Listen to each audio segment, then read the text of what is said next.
એક એવા સમયની વાત કરીએ જ્યારે હનુમાનજી ડિપ્રેસ થઈ ગયા હતા. હનુમાનજી અને ડિપ્રેશન આ બંને શબ્દો એક વાક્યમાં સારા ન લાગે, પણ એવું થયું હતું. Not just depressed but despondent, hopeless, suicidal. Yes, હરેક વ્યક્તિના જીવનમાં ક્યારેક એવો ખરાબ સમય આવી શકે છે જ્યારે પોતે ખૂબ જ લો ફીલ કરે, લોસ્ટ ફીલ કરે, અને ઇટ્સ કમ્પ્લીટલી ઓકે. હવે આવું છું સ્ટોરી પર. જ્યારે હનુમાનજીને પ્રભુ શ્રી રામે લંકા સીતા માતાને શોધવા મોકલ્યા હતા, ત્યારે હનુમાનજી આખી લંકા નગરી જોઈ લે છે, બધું શોધી લે છે, પણ સીતા માતા ક્યાંય મળતા નથી. એટલે છેવટે હનુમાનજી ડિપ્રેસ થઈને એક જગ્યાએ બેસી જાય છે અને પછી નેગેટિવ વિચારો કરવાનું શરૂ કરી દે છે કે જો મને સીતા માતા નહીં જડે તો શું થશે? તો પ્રભુ શ્રી રામ કદાચ એમના વિરહમાં જીવી નહીં શકે, અને જો શ્રી રામ નહીં જીવી શકે તો લક્ષ્મણ પણ નહીં જીવી શકે, અને જો આ બંને નહીં જીવી શકે તો એમની સાથે જે સેના છે એ પણ નહીં જીવી શકે, અને આ સમાચારથી અયોધ્યામાં જે એમના ભક્તો છે એ પણ નહીં જીવી શકે. તો મારા એકના કારણે, મારી એકની ઇનકોમ્પિટન્સને કારણે, મારી એકની ઇનેબિલિટીને કારણે આટલા બધા લોકો મરી જશે, આટલું મોટું નુકસાન.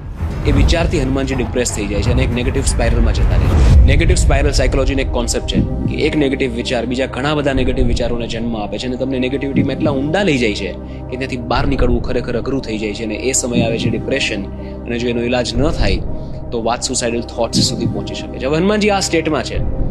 આ મેન્ટલ સ્ટેટમાં હનુમાનજી વિચારતા વિચારતા ભૂલથી નોર્થ તરફ જોઈ લે છે અને સડનલી એમના મગજમાં પોઝિટિવિટી આવે છે. સડનલી એમને બધા પોઝિટિવ વિચારો આવવાના શરૂ થઈ જાય છે. શું કામ? કારણ કે નોર્થમાં અયોધ્યા છે, અને અયોધ્યાથી આવતા પવન માત્રમાં પણ એમના માટે પ્રભુ શ્રીરામનો આશીર્વાદ છુપાયેલો છે, અને એટલા માટે હનુમાનજીના મગજમાં તરત જ પોઝિટિવ વિચારો આવવાના શરૂ થાય છે કે હું જ્યાં બેઠો છું ત્યાં તો મેં ગોત્યું જ નથી, મેં જોયું જ નથી અહીંયા.